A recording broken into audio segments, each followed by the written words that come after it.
የማታውቅ ከሆነ ከሚያውቅ መጠጋት እንደሚገባ ሞት እንዴት እንደሆነ የሞት ጥበቡን አታውቅምና ስለዚህ የሞትን ጥበብ ወደሚያውቅ ወደ መድኃኒዓለም መጠጋት ነው። የሞትን ጥበብ አውቆ ሞትን በመጣበት መንገድ ተቀብሎ ቀብሮታል። ስለዚህ የእግዚአብሔር ቤተሰቦች ሞት ወደ እግዚአብሔር የምንሄድበት መንገድ እንደገና የምንወለድበት አዲስ ማዕፀን ነው።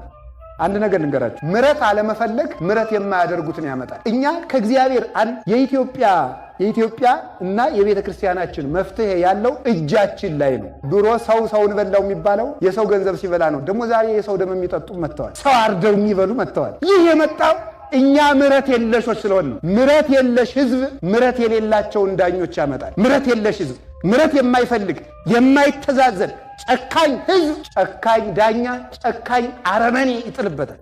ክርስቲያን ተብለው የክርስትና ሕይወት የሌላቸው ክርስቲያኖች የግሪክ አማልክትን ይመስላሉ ይላል ዮሐንስ አፈወርቅ። የግሪክ አማልክት እንዲሁ ተሽቆጥቁጠው ወርቅ ለብሰው ዕጣን እየታጠኑ የፀሐይ አምላክ የጨረቃ አምላክ እየተባሉ ግልጥ ሲደረጉ ግን ድንጋይ ናቸው። እንዴት ያለ ጸጋ ያለን እኮ መስላችሁ!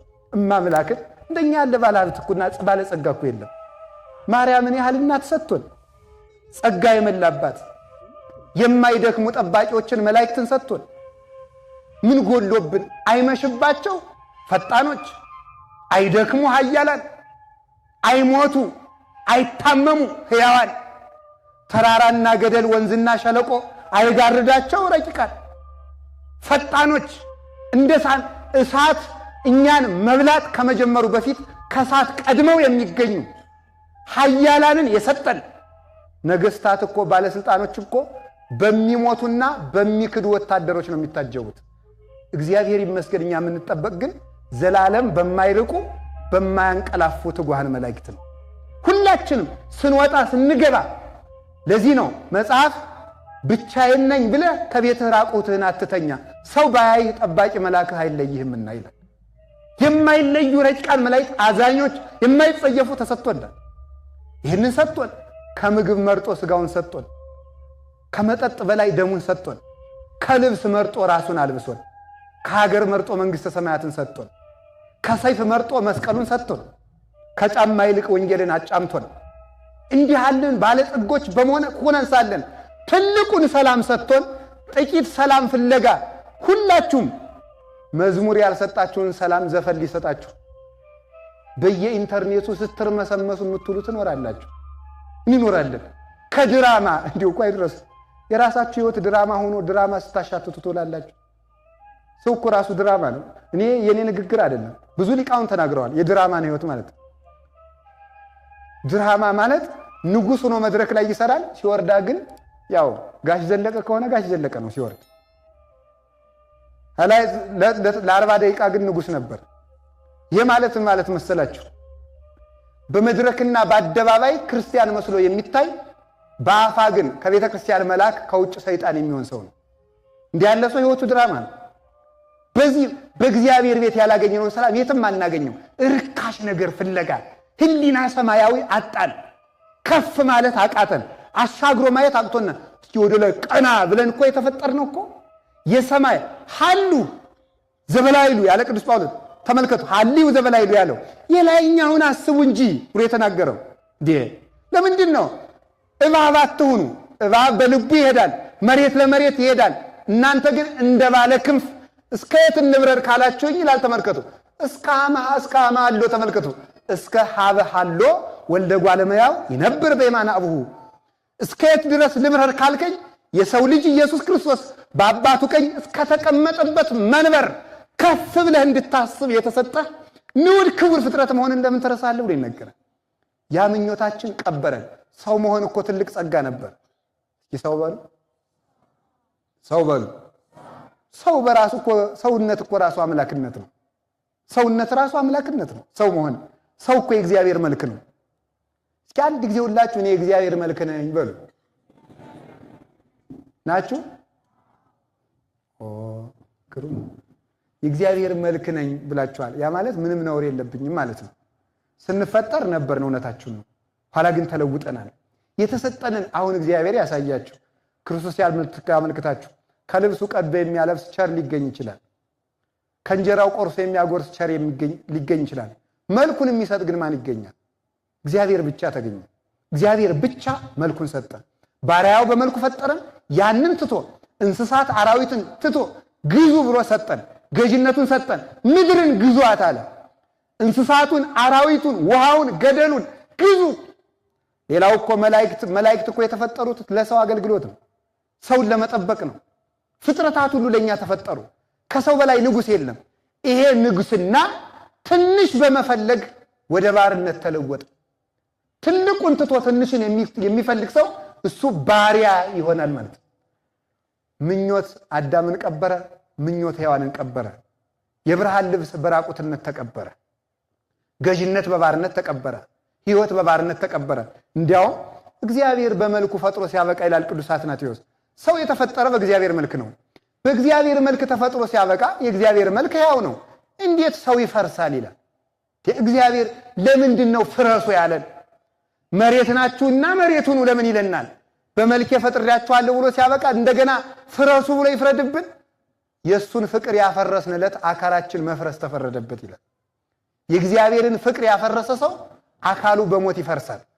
እኛ የምንፈርሰው ፍቅር እግዚአብሔርን ካፈረስን ብቻ ነው። የፍቅር ውላችን ካልፈረሰ ሞት እኛን የማፍረስ ስልጣን የለውም። የገነት ሕይወት የፈረሰ በምንድን ነው ካላችሁ፣ በፍቅር እግዚአብሔር ችግርና ጉድለትና በምኞት ነው። ምኞት የገነትን ትዳር አፈረሰ። ምኞት የገነትን ትዳር አፈረሰ። ሀገርን የሚያፈርሳት ክፉ ምኞት ነው። በደንብ አስተውላችሁ ቁጭ ብላችሁ ጊዜ ሰጣችሁ ብታዩ ፖለቲከኛም ይሁን ዘረኛም ይሁን ምንም ይሁን ሀገር የሚያፈርስ ሁሉ በክፉ ምኞቱ የተነሳ ነው። ማንኛውም ሰው ቅዱስ ምኞት ያለው ሰው እሱም አይፈርስም፣ ሀገርም አያፈርስም። ቅዱስ ምኞት ያድለን እግዚአብሔር። ያንን ምኞት ተመኘን፣ ተቀበርን። 5000 ዘመን ስንሰቃይ ኖር። ብዙ ሰዎች ምኞታቸው ቀብሯቸዋል። ቃየልን የቀበረው ምኞቱ ነው። አቤሴሎምን የቀበረው ምኞቱ ነው።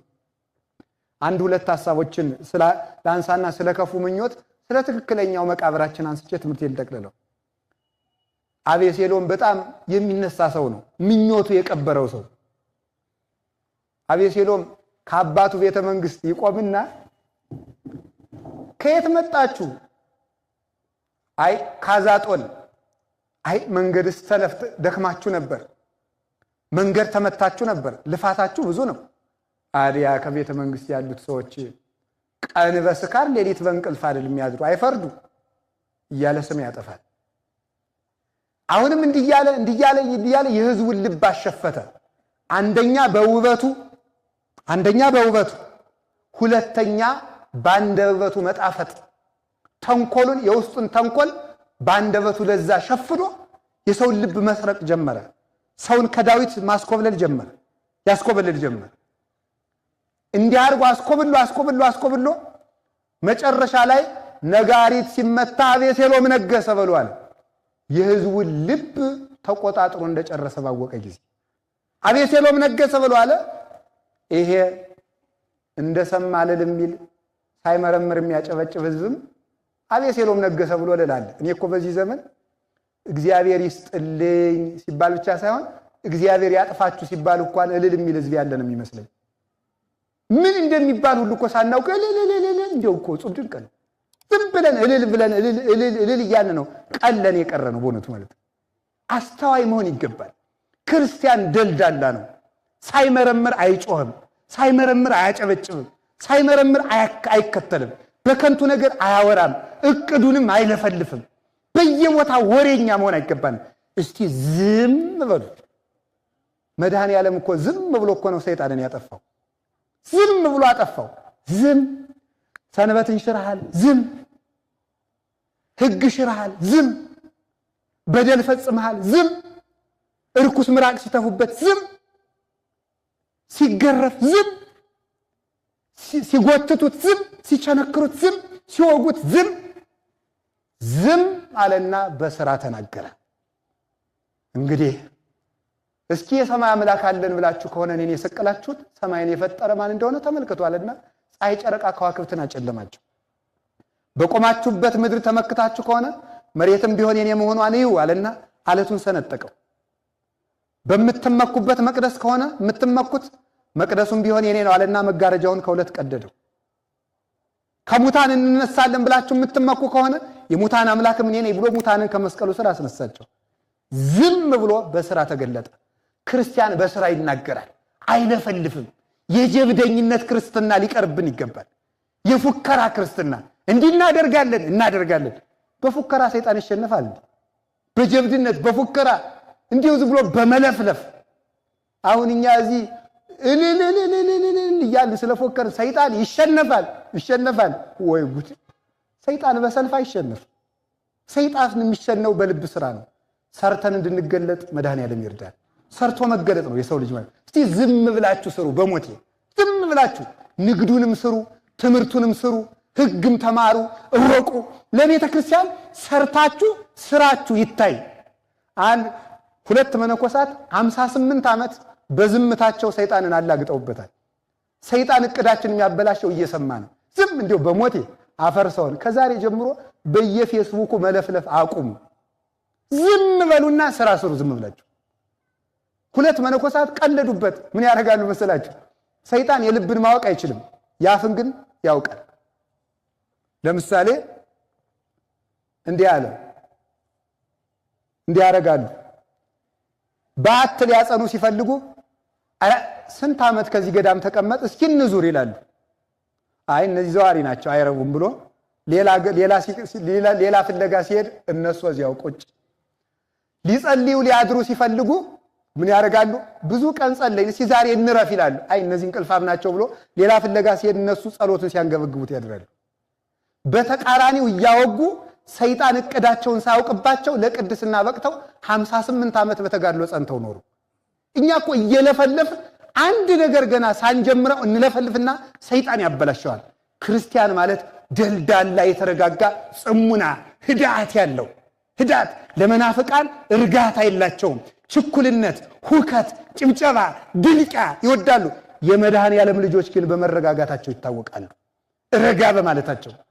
ረጋ ያለ ልቡና ያድለን። አሜን በሉ። እንዴ አፍን እንደመጠበቅ ያለ ነገር የለም። አንድ የቅኔ መምህር አሉ። አሁን ኢትዮጵያ ካሏት ትልልቅ አባቶች መካከል አንዱ ናቸው። የኔታ ጥበቡ ይባላሉ። እና አንዱ ሂዶ እባክዎት የኔታ ጥይት እንዳይመታኝ የሚያደርግ መጠበቂያ ይድገሙልኝ ይላቸዋል። ነው አሉት። አዎ እምሰጥን ትቀበላለህ? አዎ ከጥይት የሚጠብቅ አፍ ነው አሉት። ቅዱስ ዳዊት ምን አለ? ላፌ ጠባቂ አኑርልኝ። እስኪ በሉ አንድ ጊዜ ሁላችሁም ላፌ ምን አኑርልኝ አለ? ጠባቂ አኑርልኝ። ከመከራ የሚጠብቅ አፍ ነው። ዝም ብሎ ስራ መስራት እሱ ክርስቶሳዊነት ነው። በዚህ ወቁት ነገ እንዲህ ይሆናል፣ የዛሬው እንድናደርጋለን፣ የዛሬ ዓመት እንዲህ አይባልም። ዝም ብሎ መስራት እንድንሰራ እግዚአብሔር ይርዳን። ወሬኛነታችን እግዚአብሔር ያስወግድልን። አንድ ነገር ንገራችሁ። ከኢትዮጵያ ነገስታት መካከል የወሬኛ ሕግ ያወጡ አፄ ኃይለ ሥላሴ ነበሩ። መጀመሪያ አፄ ኃይለ ሥላሴ ወደ ስልጣን እንደመጡት ያወጡት የመጀመሪያው ሕግ የወሬኛ ሕግ ነው። ወሬኛ ሰው ከየትኛውም የኢትዮጵያ ሕገ መንግስት እኔ የዛሬውን ሊኖረው ይችላል። ወሬኛ እንዲህ ብሎ ይቀጣ የሚል እኔ አላነበብኩት። አፄ ኃይለ ሥላሴ መጀመሪያ ያወጡት ግን የወሬኛ ሕግ ነው። ወሬኛ ይቀጣ ብለው አወጡ። ከሾሟቸው ሚኒስትሮች መካከል አንዱ ወሬኛ ሆኖ ተገንቶ መጀመሪያ የቀጡ ሚኒስትራቸው ነው። ወሬኛ ለሀገርም አይጠቅምም ለእግዚአብሔርም አይጠቅም። ዝም ብሎ የሚሰራ ነው። እንዲህ ያለ ሰው ሁከታ ወሬኛ ሰው እኮ ነው። አንዳንድ ጊዜ ዲያብሎስ እንዴት እንደሚጫወትብን ተመልከቱ። ብሶታችን ያጠናና ብሶታችን የሚነግሩንን ሰዎች እየተከተል ብሶታችን ሳይፈታ እንድንሞት ያደርገናል። ዝም ብለን እያጨበጨብን ብሶታችን የነገሩን ሰዎች ራሳቸው ግን ተንኮለኞች ለመሆናቸው ግን ማስረጃ የለንም። ዝም ብሎ አለማጨብጨብ እንዴት ጥሩ መሰላችሁ? እውነቴን ነው። በእግዚአብሔር ክንድ ላይ መቆም። ለምን ትታፈቅሩ ከንቱ ወታሐሰተ? ለምንድን ነው ይዟችሁ የማይቆምን ግድግዳ የምትደገፉት? ተሰብሮ የሚሰብራችሁን ለምን ትደገፋላችሁ? በትክክለኛው ክንድ ላይ በርታ ብሎ ደልደል ብሎ ሞት መጣ እንዲመጣ የሚል ሰው ካለ በእግዚአብሔር ተወከልኩ እፎት ብልዋ ለነፍሴ ማለት እንደ ቅዱስ ዳዊት በእግዚአብሔር ታምኛለሁ ነፍሴን ምን አድርጊ ነው የምትሏት ይላል ቅዱስ ዳዊት። በሱ ተመክቻለሁ። እውነተኛው ዳኛ እርሱ ነው። የሚፈርድ ቢታጣ እግዚአብሔር ይፈርዳል። ለሶስና የሚፈርድላት ቢታጣ እግዚአብሔር ግን የሚፈርድ ያስነሳል። እግዚአብሔር ዘግይቶ አይቀርም። ለእግዚአብሔር አይመሽም፣ ለእግዚአብሔር አይረፍም። አቤሴሎም እንዲያያረገ ሰውን ሁሉ እልል አስባለ። ቅዱስ ዳዊትም ከቤተ መንግስት ወጥቶ ተሰደደ።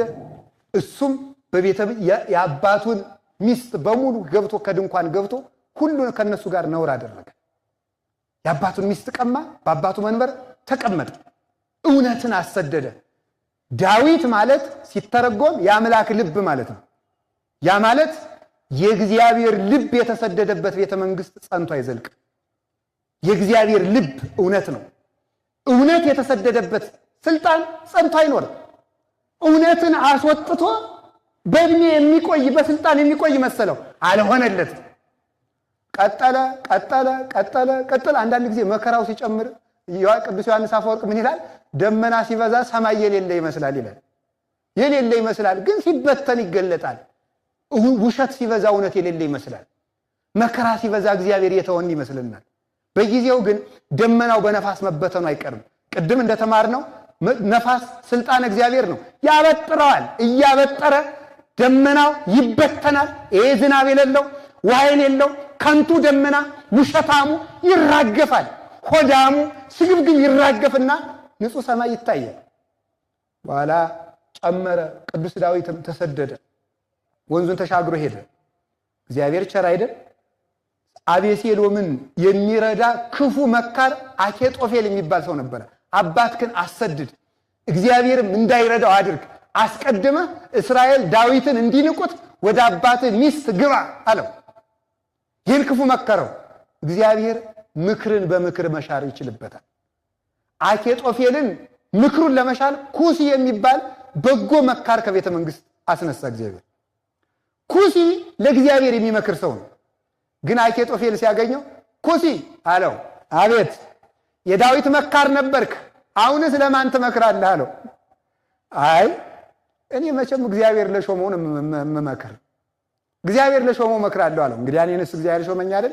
በሌኔ አማካሪውን አለው። እሺ አለና ቁጭ አለ። እግዚአብሔር ለሾመው ግን አይገባውም እንጂ አይደረስ ነው። ክፉ ሰዎች እውነትን ማስተዋል አይችሉም። እግዚአብሔር ለሾመው ነው እኔ መቼም የማገለግል ማለት እኮ እግዚአብሔር የሾመው ዳዊት ነው ማለት ነው። እኔ መቼም የእግዚአብሔር ዳዊት አገልጋይ ነኝ የወቀው ማለት ነው። ምክንያቱም እሱ እግዚአብሔር እንዳልሾመው አቤሴሎም ራሱ ያውቀዋል። በኋላ ተመልከቱ፣ ምክርን በምክር ለውጦ ቅዱስ ዳዊት ተሰዶ ወንዙን ተሻግሮ እንዲሄድ ተደረገ። አቤሴሎም እየተዋጋ ሲሄድ ኋላ ተመልከቱ እያሰደደ አባቱን ገሎ መንገስ ፈለገ። እውነትን ቀብረው እድሜያቸውን ማርዘም የሚፈልጉ ሰዎች አይሆንላቸው። በኋላ ምን አደረገ መሰላችሁ? ውጊያው እየተዋጋ ሄዶ ከዛፉ ሲደርስ ያን ሁሉ ሲያደርግ ቅዱስ ዳዊት ዝም ብሎ ያለቅስ ነበረ። የእግዚአብሔር ዝምታ ክፉዎችን ይቀብራቸዋል። በኋላ ተመልከቱ ምን አደረገ መሰላችሁ? አቤሴሎም እየተዋጋ ሲሄድ ሰራዊቱ ሲሄድ ሲቀጥል እሱም ሲከተል በዛፉ መካከል በፈረስ ሆኖ ሲጓዝ የገዛ ጠጉሩ ከዛፍ ከደረቅ እንጨት ላይ ተንጠልጥሎ ሞተ። በገዛ ጠጉሩ ተንጠልጥሎ ሞተ። የራሱ ምኞት ቀበረው ማለት ይሄ ነው። ሰው በሚመኘው ምኞቱ ራሱ ይቀበርበታል፣ ራሱን ይቀብራል። አሁንም ነገም እስከ ዘላለሙ ድረስ ክፉ የሚመኙ ሰዎች እንደተቀበሩ ይኖራሉ። እኛ ክርስቲያኖች ለጠላቶቻችን እንኳን ክፉ ከተመኘን ያ ምኞታችን መልሶ ተመልከቱ፣ ጦርን ወደ ላይ የሚወረውር ሰው መልሶ ወደ ራሱ እንደሚመጣ፣ መርገምን ወደ ሰው የሚወረውር ሰው መርገም ወደ ራሱ ይመጣል። ክርስቲያን ለጠላቶቹ ሲጸልይላቸው ነው እንጂ ሲጸልይባቸው ለነሱ የጸለየው መከራ ለራሱ ይመጣል። እና ለማንም ሰው በጎ መመኘት በጎ ሀብት ነው። አቤሴሎም ተቀበረ። ቅዱስ ዳዊትም ወደ ቤተ መንግስቱ ተመለሰ። እግዚአብሔር የእውነት ዘመን ያምጣልን። የእውነት ዘመን ያምጣልን። በእግዚአብሔር ልብ የምናስብበት ዘመን ይስጠን። ዘመኑ የተባረከ ነው። አንድ ነገር እዩልኝ፣ ስሙልኝ። ጌታ ከተወለደ ጀምሮ የተረገመ ዓመት የለም።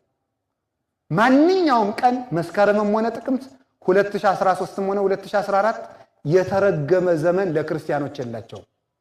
የተረገመ ምድርም ለክርስቲያን የለውም። ምድር በሙሉ በመድኃኔዓለም ደም ታጥባ ነፃ ወጣለች። የትኛውም መሬት ላይ ብንኖር በተቀደሰ መሬት ላይ እንደቆምን እወቁት። የትኛውም ቀን በክርስቶስ የተቀደሰ ቀን ነው። እኛው እንረገማለን እንጂ የተረገመለት የለም። ስለዚህ ሁላችንም ሄደን አውቀን የምንደርሰው እንዲሁ ምን አድርገን ነው ይላል። አንዳንድ ሰውማ ብልጣ ብልጡ ወይ ጉድ!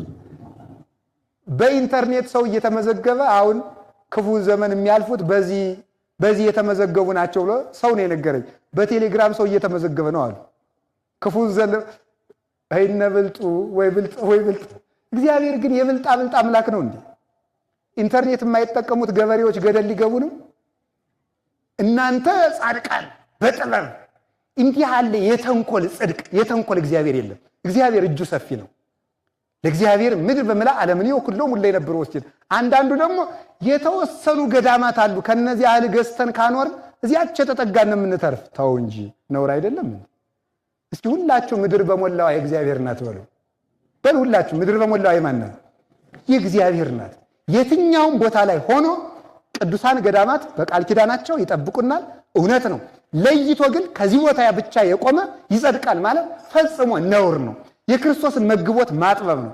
እግዚአብሔር አሕዛብን አውሎ ያሳድራል። ይህን በደንብ ማወቅ ይገባል። የትም ቦታ ክርስቶስ ላለው ሰው የትም ቦታ ይኖራል። ክርስቶስ ላለው ሰው የትኛውም ዓመት፣ የትኛውም ወር፣ የትኛውም ቀን የተባረከ ቀን ነው። ሁልጊዜ ዘመናችሁን አትርገሙ። እግዚአብሔር ይመስገን ብላችሁ ውጡ። ቀኑ የእግዚአብሔር ነው። እግዚአብሔር ብሩክ አይደለም እንዴ? እስኪ ነው በሉ። አይደለም ነው? ምን ጥርጥር አለው? ታዲያሳ ዚአው ከውቱ ማለት ወዚያ ከውቱ ሌሊት አለ ቅዱስ ዳዊት። አቤቱ ቀኑም ያንተ ነው፣ ሌሊቱም ያንተ ነው እንበል አንድ ጊዜ ሁላችንም። አቤቱ ቀኑም ያንተ ነው፣ ሌሊቱም የማን ነው?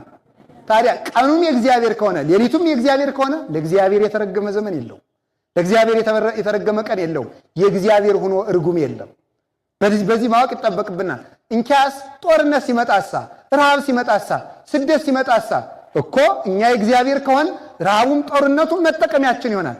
ክርስቲያን ማለት እኮ እግዚአብሔር ሰማው የሚባለው እግዚአብሔር ከሞት ሲሰውረው ብቻ አይደለም፣ ስለ እግዚአብሔር ብሎ ሲሞትም ነው እንጂ። ስለ እግዚአብሔር ብሎ መሞት ጸጋ እንደሆነ አታውቁም እንዴ? የማይገኝ ሀብት እኮ ነው። ለክርስቶስ አልቦ ዘያመስጥ ሞት ሞትሰ በእንተ ክርስቶስ ያብይም ኩሉ ሞት። ከሞት የሚያመልጥ የለም። ለክርስቶስ ብሎ የሞቱት ሞት ግን ከሞት የሚሻል ሞት ነው። ለክርስቶስ ብሎ ክርስቲያኑ ነው የሞተ ሰው ከሞት የሚሻል ሞትን ሞተ። ሞት ሰናይት ናት። ሌላ የሚጠቅምበት ሞት።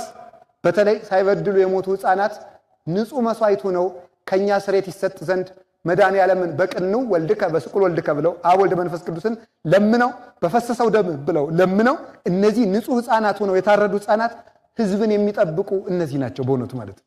የክርስቲያን ደም ፈሶ አይቀርም። የቀሩትን ይጠብቃል፣ ጠላቶቹን ባሕሩ ነው ያሰጥማል።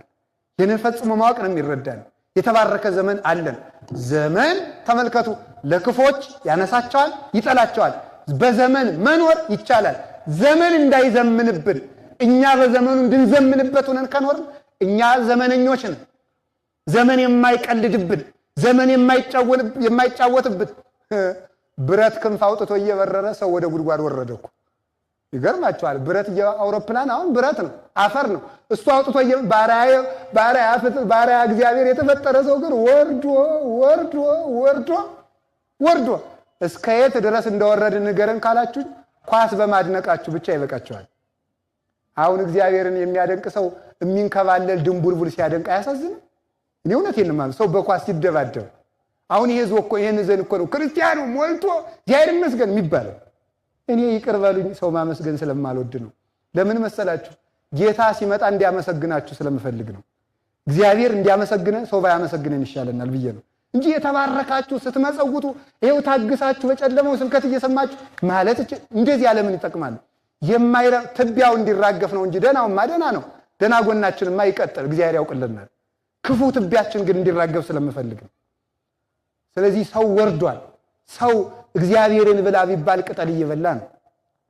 ሰው ወርዶ ሰው አንድ ምርጥ ስም አለን፣ ሰው የሚባል እግዚአብሔር ያወጣው ስም።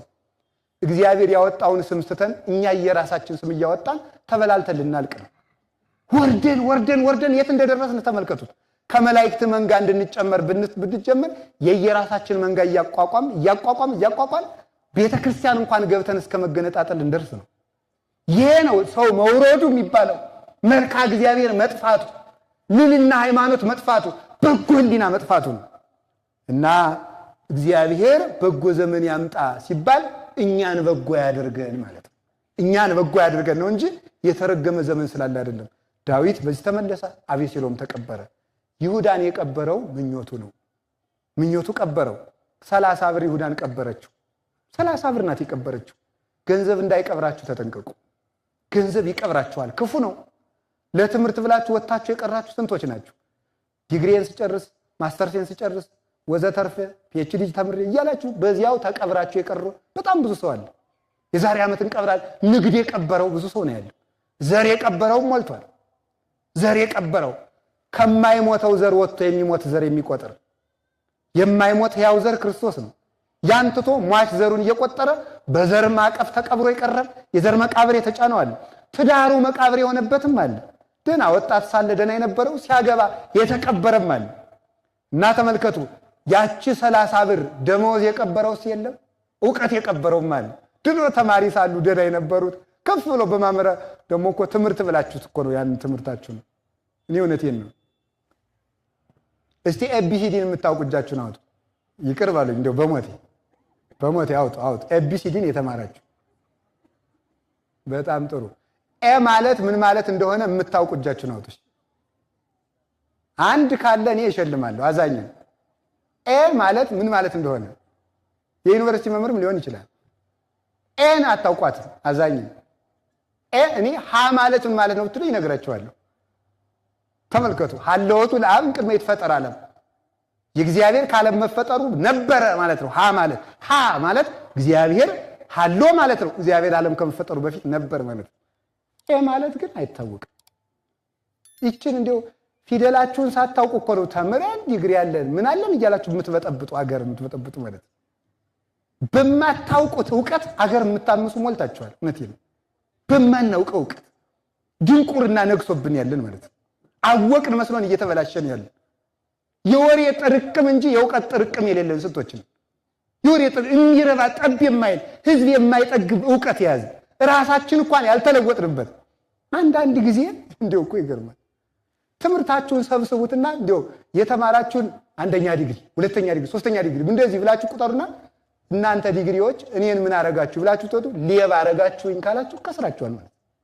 ትምህርት ሌባ ካረገ፣ ትምህርት ነፍሰ ገዳይ ካደረገ፣ ትምህርት አመንዝራ ካደረገ፣ መማር ድንግል ሊያረግ ሲገባው መማር አመንዝራ ካደረገ፣ ተሳዳቢ ካደረገ፣ ጋጠወጥ ካደረገ ትምህርት ነው አይደለም።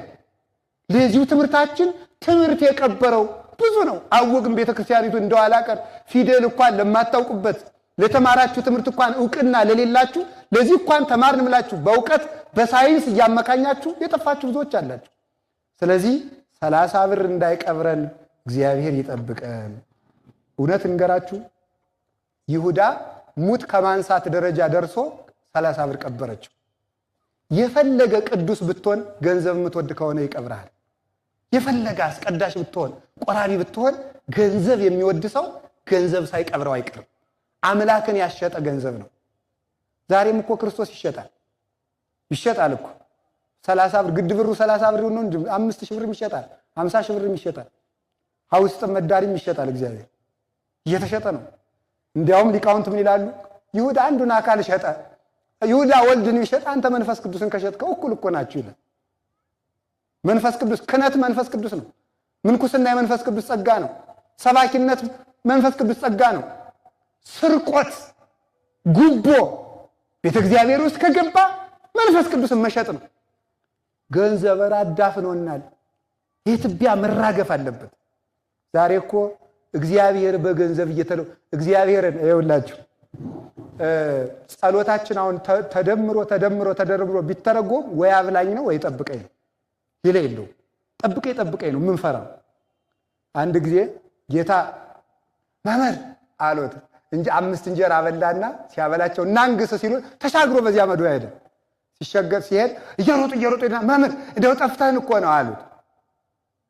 አማን ብለክሙ አኮ ዘተሐስሱኒ በእንተ ዘሪክሙ ታምራተ አላ በእንተ ዘበላይክሙ ወጸገብክሙ ህብስተ።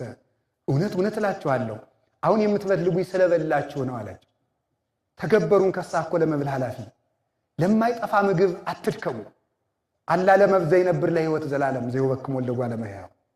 የሰው ልጅ ለሚሰጣችሁ ለዘላለም ምግብ ድከሙ፣ አስቀድሙት፣ የሚቀድመውን አስቀድማችሁ ድከሙ አላቸው። ኧረ እንግዲያስ እንደዚህ ያለ እንጀራ ካለ ስጠን አሉት። ደግሞ በጅብ ቆዳ የተለጎመ ከበሮ ሲመቱት እንብላው ይላል። የሚያወጣው ድምፅ ማለት የተለጎመ በጅብ ቆዳ ነው። የእንብለው ሆድ የእንብለው መጽሐፍ የሆድ ጠበቅ ብድግ አደረጉና ኧረ እንግዲያስ እዚያ እንጀራ ስጠን፣ የሕይወት እንጀራ እኔ ነኝ አላቸው። ዞር ብለው ሄዱ፣ ተወርደው ሄዱ። ክርስቶስ ነው እንጀራ ሲባል ቀረ። ጥቅም ፈላጊ ክርስቲያን ጥቅም ሲያገኝ ክርስቶስን መሸጥ ይጀምራል። ቅደም ተከተሉ ስላ በነገራችሁ ላይ ሀብታም መሆን ከፈለጋችሁ ሀብት ንቁት። ተመልከቱ፣ ዘይሐስሶሙ ተመልከቱ ለክብራት ይጎይያ እምኔሁ ከመጽላሎት ይላል መጽሐፍ። ክብርን የሚከተል ሰው እንደ ጥላ ሲሸሹት ይኖራሉ። አሁን እኔ ወደዚህ ያለ ዙር እናንተን ትቼ አልዞርም እንጂ አሁን ጥላዬ ወዴት ነው? ወደዚያ ነው አይደል? ብከተለው ይቀርበኛል ይሸሻል? ምዕመናን ንገሩኝ። አቤት እንደዚያ ነው። ክብርን ከተከተልከው ገንዘብን፣ ንግድን፣ ስልጣንን ከተከተልከው ይሸሻል። እንደገና ደግሞ ተመልከቱ ከናቅከው ግን ይከተላል። ከናቅከው አሁን ይውላችሁ ወደ ጥላዬ መሄድ ከጀመርኩ መሸሹ ነው። ወደ ብርሃን ስመጣ ግን ጥላዬ ይከተላል። ወደ ክርስቶስ ስንሄድ ዓለም ትከተልናለች። ሀብቱም ንብረቱም ጤንነቱም ይከተላል። ከሱ ስንርቅ ግን እነሱም አብረው ይርቃሉ። ምን አሰወለጥ መስራቱ ለእግዚአብሔር አለ ሊቁ። እኛ እኮ አገላበጥ ነው አለ። አገላበጥ ነው። ምኑን አገላበጥ ነው? እሱም አስቀድማችሁ መንግስቱንና ጽድቁን ፈልጉ አለ። እኛ ግን ኋላ ሌላው ይጨምራል ቢለን መጀመሪያ ጭማሬውን በማድረጋችን ወበይንተ ዘይንረክብ አለዛቲ ወይለን ታክቲ ስላገላበጥ ነው። የሰማዩን ያዙና የምድሩን ልጨምራችሁ ቢለን የምድሩን ለያዝና የሰማዩን እጨምራለሁ የሚል የተዛባ ቅደም ተከተል ስላመጣን ኢንረክብ አለዛንቲ የምድሩንም አናገኘው ወይለን ታክቲ የሰማዩንም አናገኘው። እንደታወክ እንኖራለን አለ። አስቀድሞ እግዚአብሔርን መፈለግ እንዴት ያለ መሰላችሁ? ፍላጎት ይቀብራል። ዓለምን የሚፈልግ ሰው በአዳኞች ውሻ ይመሰላል ይላል አንድ የቤተክርስቲያን ሊቅ። የአዳኝ ውሻ ታውቃላችሁ? የአዳኝ ውሻ ትምህርቴን እየጠቀለልኩ ነው። የአዳኝ ውሻ ሁለት ችግር ይገጥመዋል። አያሳዝናችሁ? የአዳኝ ውሻ ምንድን ነው? ሲይዝም ይደበድቡታል፣ ሳይዝም ይደበድቡታል። ለምሳሌ ድኩላ የሚያሳድዱ ከሆነ አዳኞች የሚበሉትን ወይም ሚዳቆ የሚያሳድዱ ከሆነ ውሻውን ፊት ያዙታል። ውሻው ሄዶ ሲነክሳት እዛ ቶሎ ብለው ይመቱታል። ለምን? ጣልልን እኛ ለምንበላት ነው። ይመቱታል። ባይዝ ደግሞ እንግዲህ አንተን እንጀራ እየቆረስን የምናሳድግ ልንሸጥ ነው ልንለውጥ ነው ካልያዝክ ብለው ደግሞ ይደበድቡታል። የአዳኝ ውሻ ቢይዝም ይመታል፣ ባይዝም ይመታል። ይችን ዓለም የሚፈልግ ሰው እንደዚያ ሆኖ ይኖራል። ቢይዝም ይመታል ማለት ምን ማለት ነው? ይህን ዓለም ብታገኘውም ጥሎ ይሄዳል። ያሳዝን፣ ትነጠቃለህ። ብትሾም ትሻራለህ፣ ብታገኝ ታጣለህ። ጤነኛ ብትሆን ትታመማለህ፣ ብታገባ በሞት ትለያያለህ፣ ብታገኝ ትደህያለህ፣ ብትከብር ትዋረዳለህ። ዝነኛ ብትሆን የሚበልጡ ይመጡና ትደበቃለህ። እንደዚያ ነው የምትሆነው። ይህን ዓለም ብታገኘውም ያሳዝናል፣ ብታጣው ባይዝም ይመታል አለ። ብታጣው ደግሞ ለምን አልደረስኩበትም ብለህ ታዝናለህ። ዓለምን ያለ መጥላት በቀር ሌላ መፍትሄ የለውም ብሎ ይናገራል እግዚአብሔር። ይሁዳንም 30 ብር ቀበረው። እኛን ከመቀበር እግዚአብሔር ይሰውራል። በመጨረሻ ግን አንድ የተቀደሰ ምኞታችን ተናግሬ ትምህርቴን ልጠቅልል። እስቲ የምኞት መቃብር እንበል በሉ እንጂ ሁላችሁም። የትኛውንም ሰው የሚቀብረው ምኑ ነው? ምኞቱ በሉኝ እስኪ። ምኞቱ የሰው ልጅ ይቀብረዋል። የምትመኙትን ትሰማላችሁ፣ የምትመኙትን ታደርጋላችሁ፣ የምትመኙትን ታያላችሁ።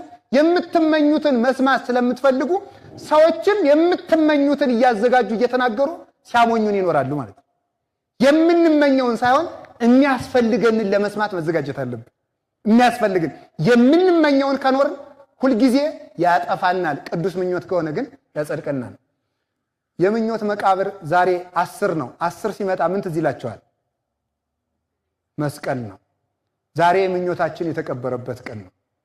ምኞታችን የተቀበረው ምን እንደሆነ ታውቃላችሁ? እንጨት በልተን በሲኦል ተቀብረን ነበረ። የእንጨት ፍሬ በልተን መድኃኔዓለም በእንጨት ላይ ሲሰቀል የምኞታችን መቃብር ተቀብሮ እኛ ከመቃብር ወጣን።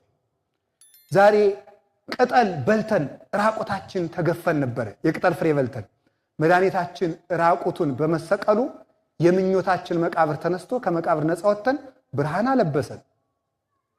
የበለስን ደም አፍስሰን አምላክ መሆን ፈልገን የበለስን ደም አፍስሰን ተቀብረን ነበር። አምላክ ደሙ ፈሶ ያንን መቃብራችን ገልብጦ ምኞታችን ቀብሮ እኛን ነፃ አውጥቶናል። ዛሬ መድኃኒታችን ኢየሱስ ክርስቶስ አምላክ ለመሆን ፈልገን በእግራችን ወደ ቅጠል በመጓዛችን እግራችን በእሳት ዛንጀር በነፋስ አውታር ታስሮ በሲኦል በግራጋን ሲጠቀጠቅ ይኖር ነበር።